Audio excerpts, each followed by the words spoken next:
इंदापूरमध्ये शरद पवारांनी अजित पवारांना मोठा धक्का दिलाय। राष्ट्रवादीचे प्रवीण माने राष्ट्रवादी एसपी मध्ये प्रवेश करणार आहे, तर उद्या शरद पवारांच्या उपस्थितीमध्ये हा पक्ष प्रवेश होणार आहे। सोनाई परिवाराचे सर्वेसर्वा दशरथ माने यांचे चिरंजीव आहेत प्रवीण माने, आणि ते आता अजित पवारांची साथ सोडून इथं शरद पवारांच्या पक्ष मध्ये प्रवेश करणार असल्याची माहिती समोर येते। तर इंदापूर विधानसभेमधून प्रवीण माने यांना उमेदवारी मिळण्याचे संकेत वर्तवले जात आहेत।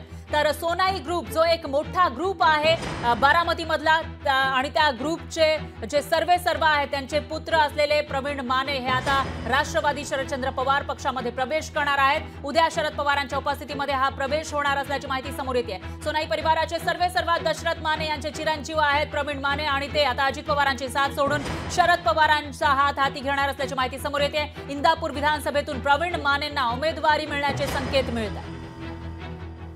एकीकडे शरद पवारांच्या राष्ट्रवादीकडून तरुण चेहऱ्यांना संधी दिली जाणार असल्याची माहिती समोर येते विधानसभेसाठी, आणि लोकसभेमध्ये सुद्धा शरद पवारांच्या राष्ट्रवादीचा स्ट्राईक रेट सगळ्यात चांगला राहिलेला आहे। आणि या पार्श्वभूमीवर आता सोनाई ग्रुप जो एक सगळ्यात मोठा ग्रुप आहे बारामती मधला, आणि त्यांचे चांगले संबंध अजित पवारांसोबत असल्याचं बोललं जाते। मात्र आता या ग्रुपचे सर्वेसर्वा असलेले दशरथ माने यांचे पुत्र प्रवीण माने हे अजित पवारांची साथ सोडून शरद पवारांच्या राष्ट्रवादीमध्ये प्रवेश करणार। लोकशाही मराठी ऐका, पहा, जागरूक रहा।